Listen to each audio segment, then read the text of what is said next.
Be sure to stay alert. Of course. But what is it like? Do you also feel some special thrill from Lumen's song? The way that allows us to detect these other septimal powers? My powers are contained in a glaive, so I wouldn't know. Sometimes, I wish I had powers like that.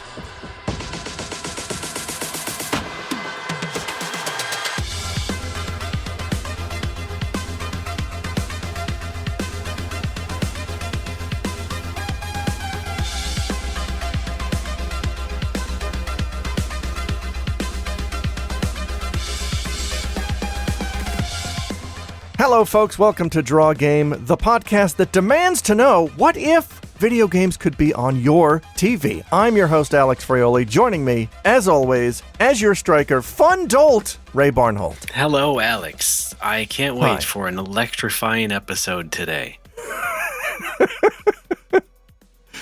And yet we both know. We both really know. But, Yeah. Alex, you like Mega Man? You like those video games? You know what? I do. Yeah. I really do. Well, guess what? We're doing a non-Mega Man anime today. But certainly this guy takes some inspiration from Mega Man. Plenty. Actually, he probably takes more inspiration from Mega Man X's partner, quote unquote, Zero. Because you would rate this a 0. Don't get ahead of it. Come on now. All right. Okay. Give the people something to listen to. Let's be fair. Let's instigate the proceedings in an orderly fashion. Exactly. What? All right. Otherwise, why do the show? Right. Okay. Yeah. Okay. We're talking Azure Striker Gunvolt today, and this is a game I have not played and I know nothing about, but I have a feeling you're going to tell us all about it. Yes, Azure Striker Gunvolt today. I played a little bit of it as a demo once, but I didn't bite in the end. Didn't quite do it for me because of reasons that maybe I will discuss as I go ahead now and tell you about the game, first of all, which we usually do here on the show. Azure Striker Gunvolt, or in the original Japanese, Armed Blue Gunvolt. Kind of dodged a localization bullet right there. They made the right choice when renaming that. This is a game, a resultant series franchise by Inti Creates, a company developer which was founded in 1996 by some former members of Capcom, and would soon go back to making Capcom games. After a few years, they would make the Mega Man Zero and Mega Man ZX games for the Game Boy Advance and Nintendo DS, which are celebrated games for sure. They are, of course, spiritual spin-offs, continuations, whatever you want to say, of the Mega Man X games. Not the X games ESPN, but Mega Man X series of games, which itself was in a continuation of the old Mega Man series, the original 8-bit games. And, I think with Mega Man X, originally, the idea was to kind of make the action a little bit more technical, like the platforming action compared to like Mega Man. A little bit more technical, I would say, a little bit more based on speed and litheness. And they definitely just carried that on through the Mega Man Zero and ZX games. And Inti Creates, I think, maybe leaned into it a little bit too much because these games are kind of hard, I would say. Some of the later Mega Man X games got hard and difficult and challenging and whatever you want to say, but I think Zero and ZX really kind of bumped it up a bit, especially the first Mega Man Zero. I remember playing that, and I couldn't even get past like the next to last boss or mini boss or something, whatever it was. I was like, God, you really are demanding a lot out of me and my thumbs on this tiny handheld. But boy, oh boy. But Inti Creates built a reputation from that, and they would go on to make Mega Man 9 and 10, which were the 8-bit revival Mega Man games for originally the WiiWare, but then also other platforms. Because I guess they were the only people left making Mega Man games at the time. But they did do a pretty good job recreating that NES style. I think there was a lot of like surprising hype for Mega Man 9 back in the day. Oh, yeah. Mega Man 10, not so much. I think they just kind of flogged the horse yet again, this being Mega Man and all, but it was decent. But Mega Man 9 was like really like surprisingly good, and everybody was really into it. I quite enjoyed Mega Man 9. Yeah. I did not play 10. No, 10 is a little bit less so. But hey, they tried it twice. And then we had 11, which was not so 2D. And pretty soon we're coming up on the 12th one, Mega Man Dual Override. But Inti Creates did not make those last two. That was Capcom in-house. Inti Creates, though, did make everyone's favorite legally distinct Mega Man game, Mighty Number 9. Oh! Good old Keiji Inafune and his Kickstarter boondoggle. Yeah, I got that. I think that was free 1 month with PS Plus, and that's how I played it. Yes. And then I immediately stopped playing it. I backed it. I got a game for my money. You backed the blue. I backed he's kind of gray and blue. Okay, all right. Like a classic Batman or Panthro. Like certain renditions. Like certain renditions of Batman, yes. Okay. But not nearly as dashing. No. Oh boy, Mighty Number 9. Well, needless to say, Inti Creates doesn't make games for Capcom much anymore. But they have since grown as a company on their own. They did build a reputation for pixel art action games, and they went on to make the Bloodstained Curse of the Moon games, those spin-offs of Bloodstained, and the Blaster Master Zero games. There are 3 of those, and so they've worked with Sunsoft and who do we want to say is the developer of Bloodstained? There's like 5 studios involved, but what is it called? Artplay? Artplay, I think, is the main one, yes. Alex, I think you played the Curse of the Moon games, or at least one of them. I played the 8-bit one, which I really enjoyed. No, that is it. Curse of the Moon is the 8-bit ones. Oh yeah. Then I played that on 3DS. Okay, nice, yes. And I've played at least 2 Blaster Master Zeros, and those are okay. Those are decent, but they quickly. Well, let me put it this way. Inti Creates also made a game called Gal Gun, which was sort of a... Wait, now she starred in Wonder Woman. Gal Gadot. No, and I don't think there's Zionists, but Gal Gun is kind of a light gun-ish game where it's like a sex comedy with schoolgirls and stuff like that, where you are like... This is a Japanese game? I'm afraid... What gave it away? To make my point short, Inti Creates ended up making a lot of horny stuff in their games and then promotional materials for their games. And so Blaster Master Zero has some really uncalled for horny stuff in it, but decent games to play other than that. They're fine. They are the best revivals of Blaster Master you're probably going to get.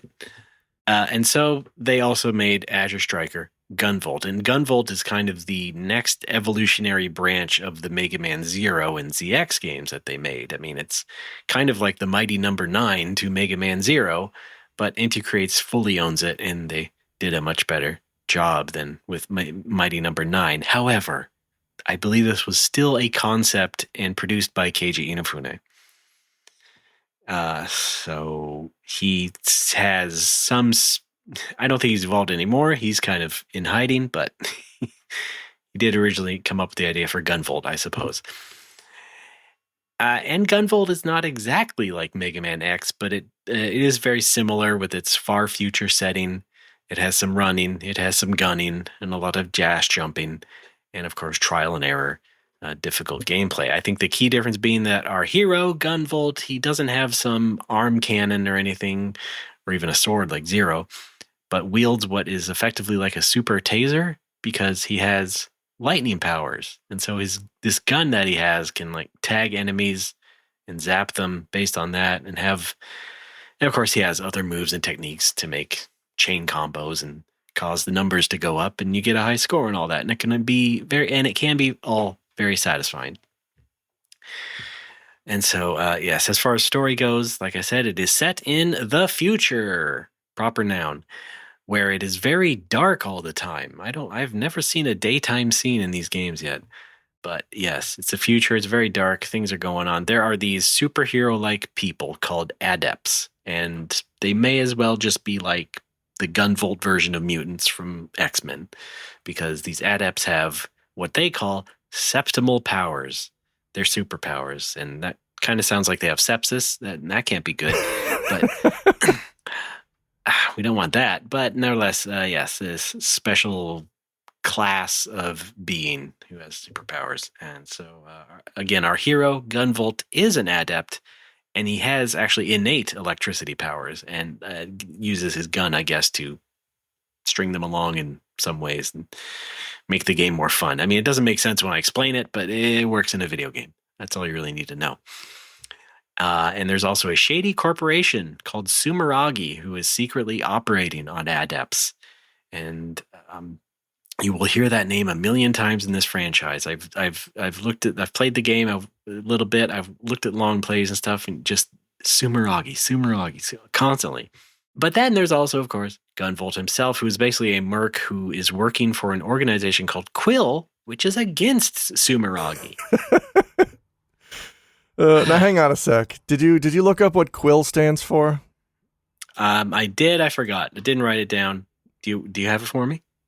Yeah, it's the Quorum for Unrestricted Information, Law, and Liberty. So it's basically the Anime Libertarian Party? Yes. That explains the underage girls. Yeah. Because there are... Gunvolt knows the age of consent in every prefecture. Yes, and as we're introduced to in this show, there are virtual idols, sort of, who are controlled by non-virtual adepts. And, mind control. So, not to spoil too much, but we'll see there's like a girl who is locked in some chamber, mind controlling a virtual idol. And it's... Anyway. Sure. And, of course, this being a game with a story, there are other characters to meet. Have I whet your appetite yet? Well, let's just go ahead and move on. There are 3 main Azure Striker Gunvolt games, I should say. It's a trilogy right now. There are multiple spin-offs of varying degrees. There's a rhythm game spin-off. There is a more normal spin-off. But yes, Inti Creates is definitely capitalizing on what they have made. Which included Azure Striker Gunvolt, the anime. That's what we're talking about today. It was released on February 9th, 2017, coming up on the 10-year anniversary. Wow, what are you doing to celebrate? This podcast. We're holding this for almost a year? Yeah, right. All right. No, we'll just release it with, an extended version. Oh, okay. We'll do 10 more minutes on what we felt about this. Now, this is an OVA, original video animation, of course. But the video in this case was not VHS, not Laserdisc, not even DVD. Alex, this anime was originally released on the Nintendo 3DS eShop. The electronic shop? Yes, it was exclusively... Wow. For a short period of time, exclusively available on the eShop. It would soon be released on Blu-ray, which is actually how we are watching it today in a sensible resolution. But because Gunvolt was first a Nintendo 3DS game, Inti Creates, kind of made a lot of 3DS stuff. As we mentioned, including Curse of the Moon, they just also included this as an eShop download, I suppose. I believe it was free, which may also explain some things about how we feel about this. But yes, you could very soon go ahead and buy it from them on Blu-ray. This was produced by a studio called LandQ. And LandQ was started in 2009, and they are all over the map in terms of anime genres, roles on anime productions. They have done 2D work, 3D work, CG work that is also both 2D and 3D. They've done it all, my goodness. And in terms of game-based anime, they also worked on Akiba's Trip, Scarlet Nexus, and Mass Effect Paragon Lost. I think those are all things on our roadmap at some point. Yeah. Yes. I noted the director is Yoshinori Odaka. I don't have much else, but all right. This is on the 3DS eShop, and it was actually simultaneously released in English. So there was both an English dub and Japanese available immediately with a cast of thousands. No, actually, it's just a cast of 9 people. But well, you know what? Let me give you a piece of information from the wiki. I believe it was the Gunvolt wiki on good old fandom. I'm sorry I went to fandom, but I had to find something about this. They wrote here on the Gunvolt wiki, this is the first piece of media in the entire Azure Striker Gunvolt series to feature an English dub comprised of American actors living in Tokyo. Cool. And Google Docs gave me the blue grammar correction underline under comprised of, and I get it, but this wasn't me writing it. So just some weirdo on the wiki. Yes, American actors living in Tokyo, and boy, does it show. Yeah. As a matter of fact, the recording director, Maxwell Powers, also plays the character Asimov in this show. Mr. Powers also credited as the system voice in The King of Fighters 14. And I bring that up because, oh yeah, this guy has SNK system voice for sure. Now, I don't have a clip because it was hard to isolate. But if you just look at maybe any long play of King of Fighters 14 and go through the menus, you will hear him say just like a very SNK system voice, which is like, order select. The King of Fighters 14. Very, very deep and enunciating as best he can. So he has a very distinct, deep voice. And so I just wanted to note that this is also what you're going to be hearing. And so he's also the recording director. And, well, let's just go ahead and dive right into it and see what I mean by mentioning that twice. Alex, all right, tell us a little bit. Let's right off the bat, I want to get this out of the way. Thank God this is mercifully short. Yeah, we got another short one. Yeah, we got another short one. I saw this, I loaded this up on the Plex, and I saw it was like, 27 minutes? Full video's like 21 or even. Actual content's like 19 minutes. Yeah. Oh, is it even less? Okay, yeah. I saw that, and I was like, oh, geez, how many episodes of this are there? And I saw it was 1 of 1, and I was like, oh, thank God. Let's get right into this. Special event on the eShop. That's right. Just 1 episode. 1 and done. Azure Striker Gunvolt. We get an opening text crawl over a nighttime cityscape. It is the near future. A growing number of adepts threatens the status quo, but order is maintained under a giant conglomerate, the Sumeragi Group, which Ray mentioned earlier. Mm-hmm. We get an explosion in the distance. Our protagonist, a blonde electric boy called Gunvolt, a.k.a. GV, has infiltrated an office building. He leads a bunch of guards down a corridor, and they all politely stand still as he tags and zaps them with his little taser. Yes, indeed. He leaps out a window, and then we get our title drop. Great. Yeah. We cut to a domestic setting. A news lady on the TV fills us in, explaining that this guy was responsible for kidnapping a virtual idol from the Sumeragi Group and causing blackouts around the city. At a press conference, a Sumeragi rep called Nova Tsukuyomi condemns adepts. That's too bad. But yes, Lumen, the special virtual idol I mentioned. Lumen, that's it. Yes, the key of the story. So a girl Chan shuts off the TV and looks over at a bespectacled leisure mode GV who is reading a book on the couch. She thinks, I'll never forget what he did for me, implying that she is the same Lumen that he absconded with. We cut to a virtual idol. This thing jumps all over time-wise. And the whole thing is bookended with GV and Lumen at home.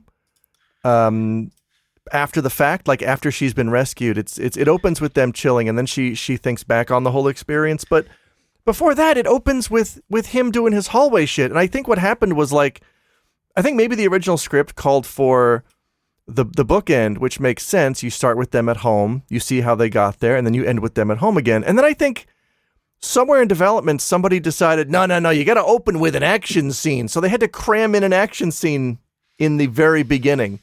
And so it just flies from time to time, and it's difficult to follow at first.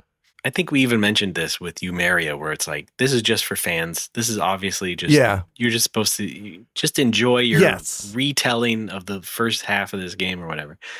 That's another reason I feel unqualified to talk about this, is because I didn't play the games, and one of my anime, I mean, it's a sci-fi pet peeve, but specifically an anime pet peeve, is throwing around terms as if we know what they are. What the fuck is an adept? What the fuck is a septimal power? You got it in the opening crawl.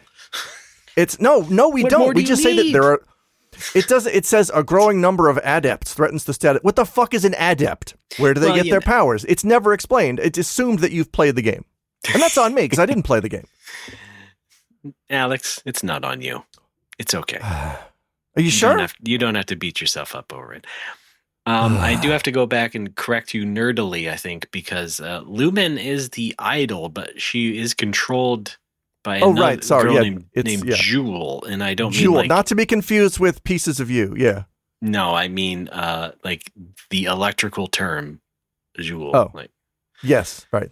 There's jewels and volts, and the more French spelled one. We then cut to a virtual idol performance in front of a packed crowd. This is. I guess now she's started flashing back to the evening she was rescued. I just wanted to make the point that we don't go back to this present day chill out time until the very end. Yeah, right. Until the very end. Yeah. It's all so disjointed. It starts off at one time period, then it jumps forward, then it jumps back. Going everywhere. It's much like Gunvolt himself when you play the game, jumping forward and backward. He's very erratic. So we cut to a virtual idol performance in front of a packed crowd. A singer in a butterfly getup soars around the room. At the venue's security command center, Nova talks with a security guy and exits. This is preceded by some awkward lore building where security guy and Nova have this exchange. Be sure to stay alert. Of course. But what is it like? Do you also feel some special thrill from Lumen's song? The way that allows us to detect these other septimal powers? I don't know. My powers are contained in a glaive, so I wouldn't know. Sometimes I wish I had powers like that. I'll leave this to you. Huh? You're not going to watch? I'm going to Building 1. I have a bad feeling about tonight. Don't even joke about that. We can't replace the core. Now, we're not even like 5 minutes in. Yeah. But this is already the driest read in a show full of dry reads. Yeah. They topped themselves too early. That was scintillating, wasn't it? Yeah, I would describe the majority of these reads as clinical. Yes. Also, the one guy saying, I wish I had powers like that, reminded me of Homer Simpson saying, I wish I were dead. Yeah. This calls back to, again, my anime pet peeve, which is just dropping terms that you made up for your sci-fi terms, thing. But also just like dialogue in general. It's like, what is it like? Do you also feel such... What? Yeah, what? Based on it's what? Very what happened? Ham-handed exposition. The guy was just in the room. Again, this is not unique to anime. This is a sci-fi thing that I don't like, but just dropping terms in like adept, glaive, again, septimal power. It's all. I don't know how to exactly illustrate my distaste of. Look at this universe I made. Here, I'm gonna dump all the lore on your head. You sort it out. I don't want to. There's ways to do this that are not awkward, and there are better ways to do this, and. Just having characters spit terms at each other is, to me, the most awkward way to do this. I mean, again, this is basically like merchandise. This is for someone who's already into this.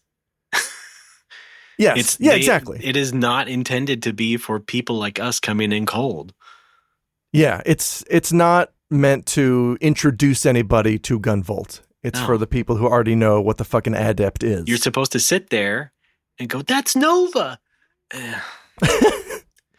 Yeah, this also like I think this kind of fantasy or sci-fi is maybe there's a term for this. I don't know, where you just make up people with powers, but like when I used to trawl the Casting Club website to look for voice gigs, like a humongous majority of the animated amateur productions, they all start out with the summary line, in the future, there are people with powers called Blinguses, and then there are people without powers called Dorcases, and this is it's some kind of trope where like you have a power people in the future, they have a dumb name, and then there's people without powers who have another name. I don't know why, but that's just the template for so many amateur anime or otherwise animated productions. And like, I know that isekai is a thing, but like, is there a term for just powered individuals in the near future who are discriminated against? Did everybody just see X-Men at the same time and was like, yeah, let's do that? Yeah, basically. The only other thing I can think of is Magical Negro. What? We're not watching that anime. No, like The Legend of Bagger Vance. Oh, right. Yeah, that trope, yeah. Yeah. The Magical Negro trope, yeah. Yeah, it's, oh, man. Not quite the same, but that popped in my head. We're not watching Maho Kokujin? Hey, if you want to. We're meeting up soon in Japan. So that's true. Yeah, we could go to the live showing.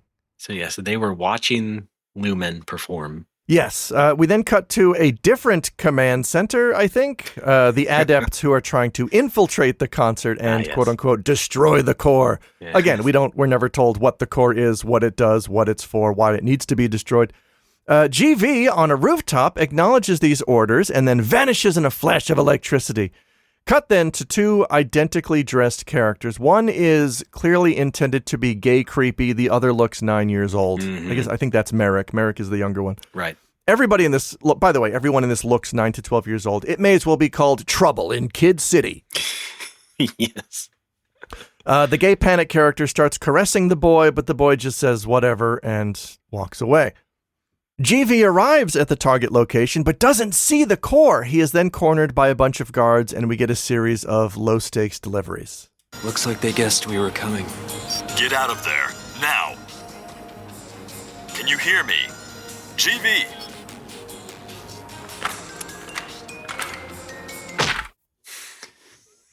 He just stands there and gets himself bonked. Yeah, he just stands there and takes it. I think GV's voice actor is trying to affect calm and cool, but it just sounds bored. Everybody in this just kind of sounds bored. Yeah, everybody. But did you at least hear that was the other guy going GV? That was Maxwell Powers. Did you hear the SNK announcer in his voice? Yes. Yeah. God, what? I never that's such a cool name for an actor. And it does not match that voice. No. So GV gets bonked, and we get a flashback to his past in which he is rescued by an organization that protects the rights of adepts. That's Quill. Yes, including Asimov meeting Gunvolt, or Boy, for the first time. Very well. Welcome to Quill. What's your name? I see. Gunvolt, then. Okay. All right. Just right off the dome? Right off the dome. All right. I dub the silly pants. We still don't know what adepts are. Right. That explanation is not coming. I got another clip from the flashback when Asimov was being a bit of a tart. That is some outfit. It makes you look like a homosexual. Now hang on. Didn't they give him that outfit? I think it's just to build character. He says that just to build character. It's like a boot camp sort of thing, you know. It's kind of mean. I know. All right, fine. So we still don't know what adepts are. They have force lightning, whatever the fuck. No, he does. Adepts can have any other kinds of powers. Yeah. For like what? Name a second one besides Lumen singing. Name literally any other adept power that shows up in this. Well, Jewel is the other adept in this story, and she can make a virtual idol, I guess. I guess Merrick has a robot? Is that a power? He raises a sword and is a robot. Yeah, right. But like, It's That's like how we are supposed to believe that the Power Rangers morph into those things when they're obviously just wearing spandex suits. Yeah, it feels like you're missing a step in here that I kind of wish was there to explain anything about the nature of, like, are they born with it? Did they get it somewhere? Where does this come from? We only have 19 minutes. Let's move it along. In the near future, some people have a mysterious power that is never explained. Yes. So GV comes to, chained to a chair as gay panic character enters the room holding a whip, really getting horny with it, but GV busts out of his chains with lightning powers. I should mention, this is the literal beginning of the game. It starts at this scene. Is it? Yeah. So Okay. everything up to now is like prologue. Cool. Yeah, and so now we are actually going to retell parts of the game. Oh, here we go. Yeah. GV escapes and with updated intel from HQ, hops a train to his actual destination, which I guess is inside the train. Yeah, I mean, well, we spend like 10 seconds on the train in total, which is like 2/3 of this game's intro stage. Because Yeah. So we are speeding along for sure. But how does he get from inside an office building to instantly on a train? Lightning powers. But like, it's a train. Lightning. What floor does the train leave from? He's an adept. All right. Well, you got me there. Special powers. He arrives at the core only to find that, the core is a girl Chan. Does this mean you're Lumen? She's my septimal power. All right. GV asks HQ, geez, can't I just rescue her instead? Asimov says, no, you must kill her. Kill her? It's all right. I don't want to sing for them anymore. Dang, okay. Yeah. Just pull the trigger. GV ain't having it, so he turns off his comms and is about to escape with her when Merrick walks in. Merrick is an adept who works for Sumeragi and also appears 12 years old. Merrick says, let's take this outside, so they go on top of the train and Merrick raises his magical sword and transforms into a big robot. I'm Merrick.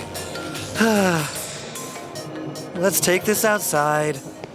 We need to keep her intact, after all. He's over it.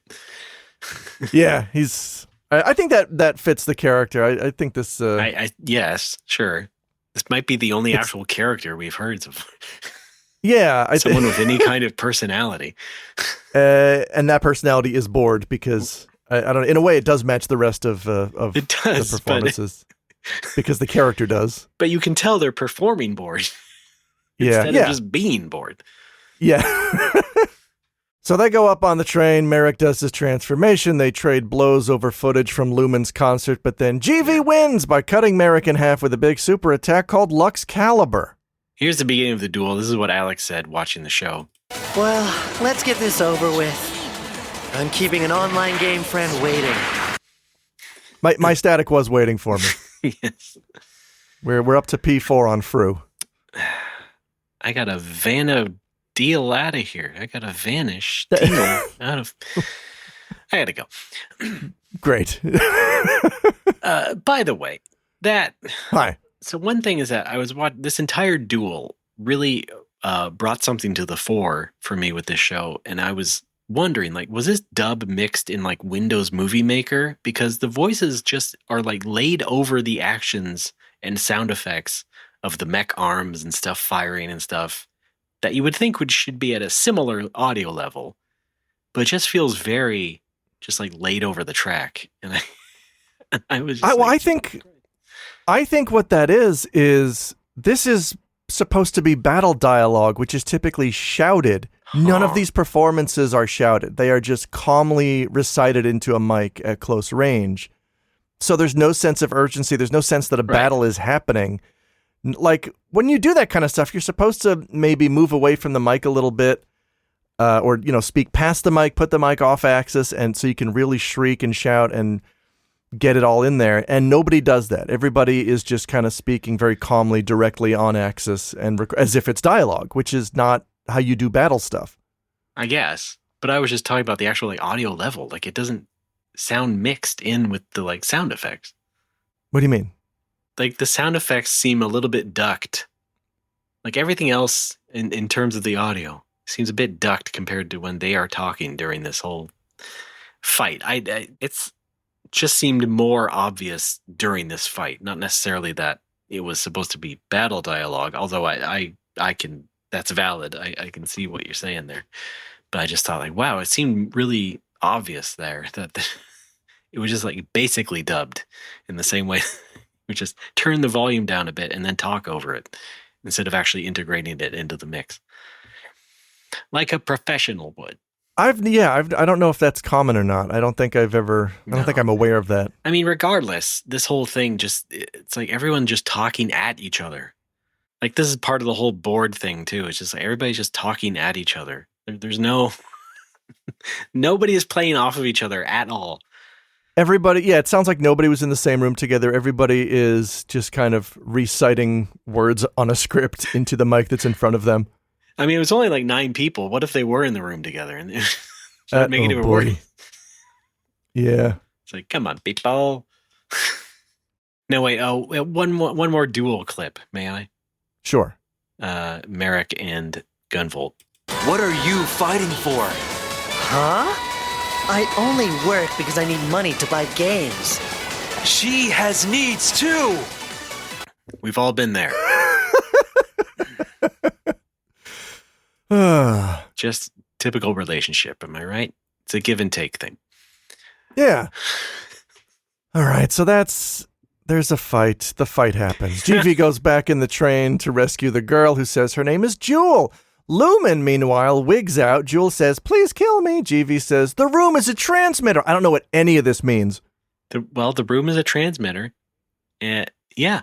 All right, GV screams and causes a blackout for some reason. I guess this is what the lady on the news was talking about in the future. Cut to a dock outside the city where GV brings Jewel to the rest of the Quill team.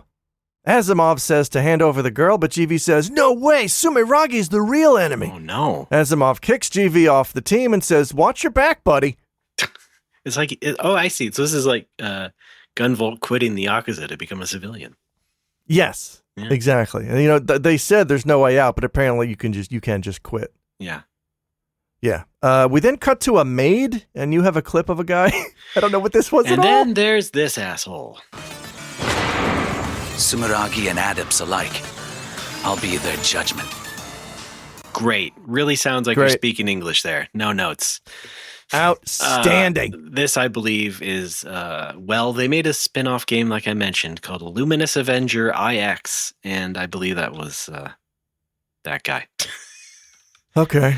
That guy who's kind of like the Knuckles to Gunvolt Sonic, just standing on a rooftop looking at all this happen as Gunvolt breaks off from the pack or whatever. Okay. So that's the main story. We cut back to the present, which is the other half of our bookend here, where Jewel and GV are enjoying a nice dinner at home together. We close out with GV and Jewel surrounded by bad robots, and in VO she says, as long as he fights, I'll sing my song for him. Can I say, though, I really did laugh out loud at Gunvolt in suspenders. It's pretty good. I like, with the glasses, too. I like the glasses. Yes, and the goofy glasses. Oh, wow. I really like domestic GV. They won me in the end. Yeah. My God. My goodness. All right. One more point, though. Yes. So back when Gunvolt rescues Lumen or whatever, and she says, she's still singing, and then but Jewel says, I can't stop. But she did, like a second right after that. She stopped singing. And Gunvolt is still, so like she's emitting this high-pitched noise during this climactic sequence here. And she stopped singing, but Gunvolt is still like holding his ears like he's being affected by a song, but nothing in the room is making sound anymore. And so it was a weird thing where it's like, well, are we just turning the noise down so that we can enjoy watching the show and that we can just pretend that there is still a crazy sound? Or I think we can assume it was a stylistic choice. Okay, fine. I just needed a sanity check on that. Also, don't forget, Ray, he's an adept. Oh, that's right. Yeah. Silly me. Thank you. Thank you, Azure Striker Gunvolt. Yes. Our closing theme is forgettable J-pop. Yeah, which we heard the entire duration of the show. I mean, it was just it was just Lumen's song that kept repeating. I guess, hey, we paid for the song. We're going to use it. It's like being in a department store, just hearing the pop music all the time. Mike, it's like the Don Quixote theme song that I have to hear every time I go there, looped over and over. I hate it. Yeah, like, how did the employees deal at Don Quixote? I don't know. How do they get through it? What is the suicide rate? It's high there. Sorry to laugh, but like, geez. I know it's high in Japan in general, but among Don Quixote employees. Oy.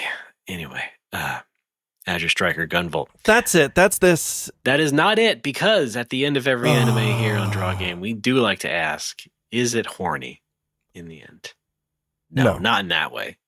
There's creepy gay panic guy, but that's about it. Yeah.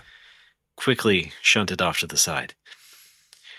This is just so much nothing. Well, I have some final thoughts, but first I'd like to share some final thoughts that I found on the official Gunvolt website in English. Ooh, okay. Back in 2017, when they had announced the release of this anime originally.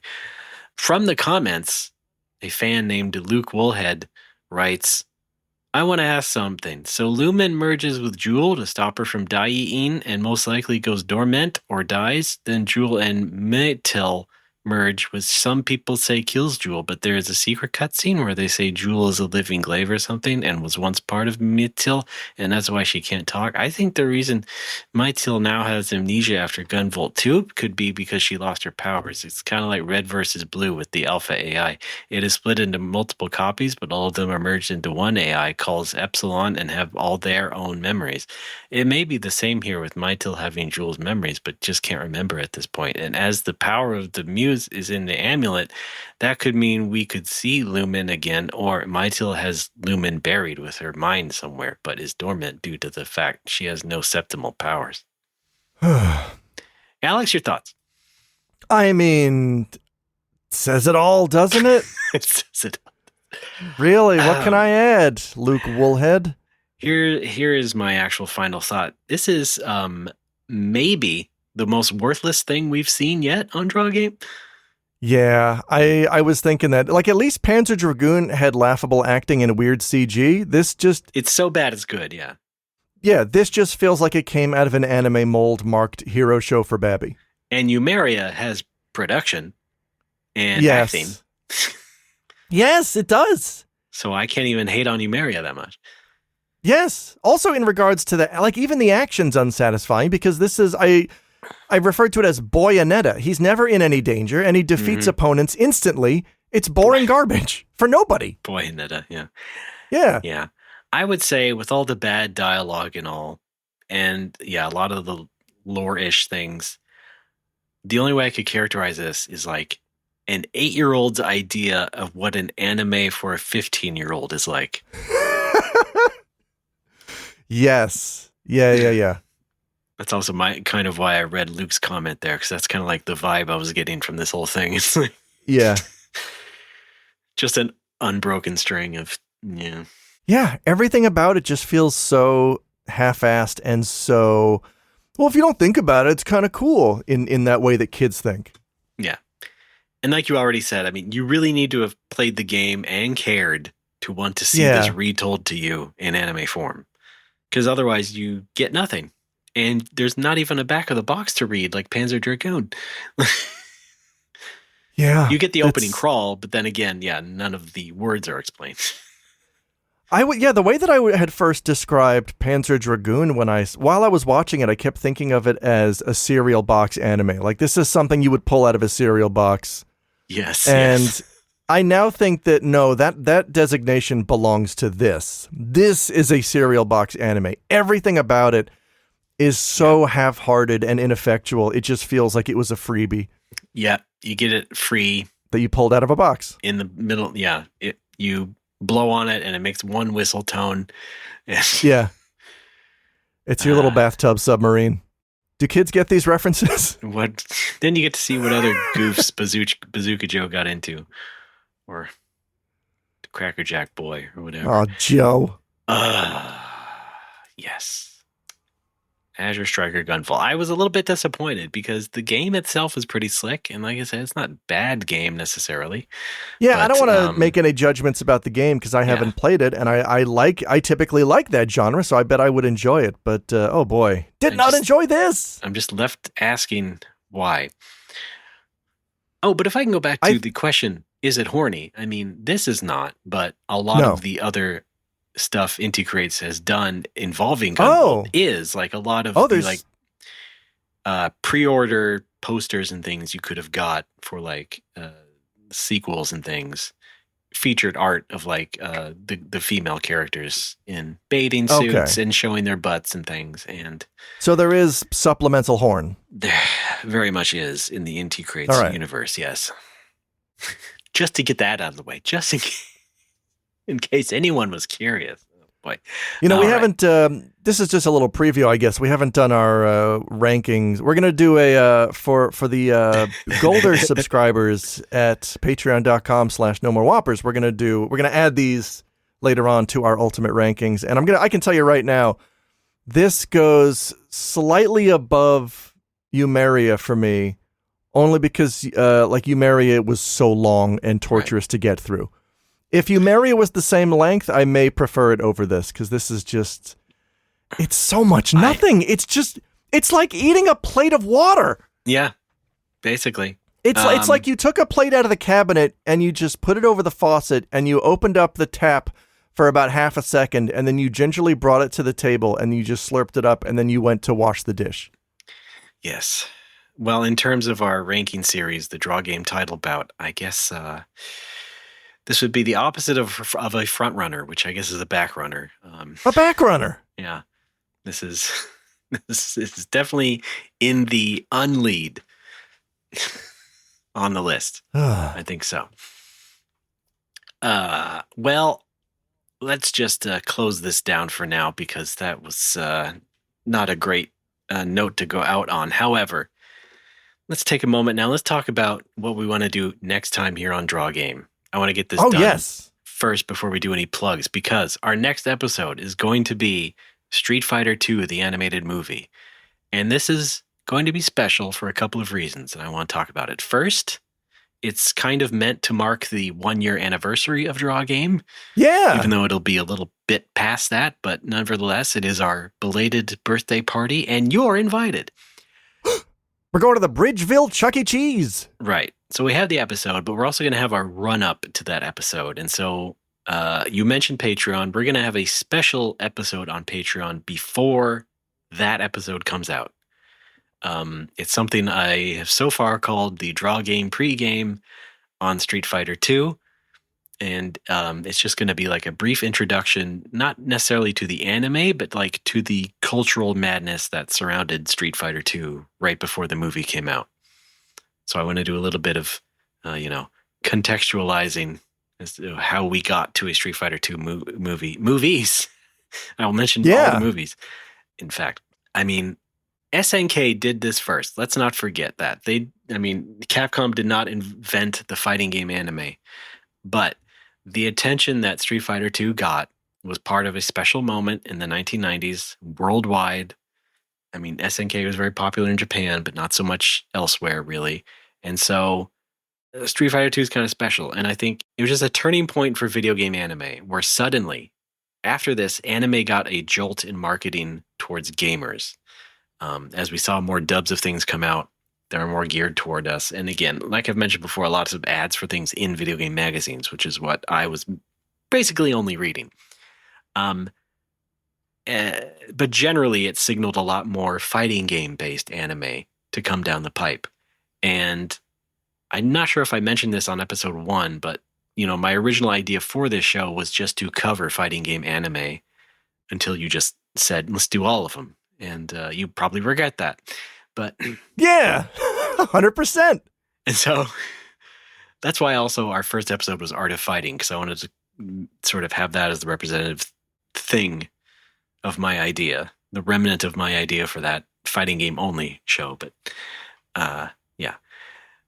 But it is, I think, a turning point for us too once we get past covering Street Fighter II, the movie, because after we do that episode, I am going to just, give us permission, quote unquote, to open the floodgates to the rest of the fighting game anime movies and series that came out in the years around and after Street Fighter 2. So it'll be a free-for-all.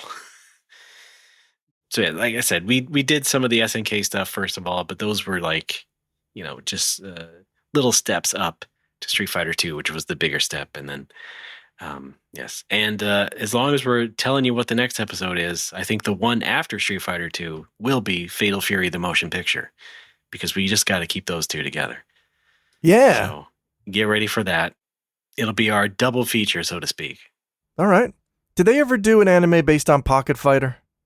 I'm afraid not. Wouldn't that be awesome? Shit! Jesus. Yes! Yeah, they never did it. I, even if you're joking, I'm like, wow, now I'm just astounded. Like, yeah, boy, that would have been cool. Man, jeez. Okay, well. Did they ever do an anime based on that Master System Fist of the North Star game? I don't think so. All right. Never heard from that guy again. All right. Well, that is my plug for our plugs or whatever.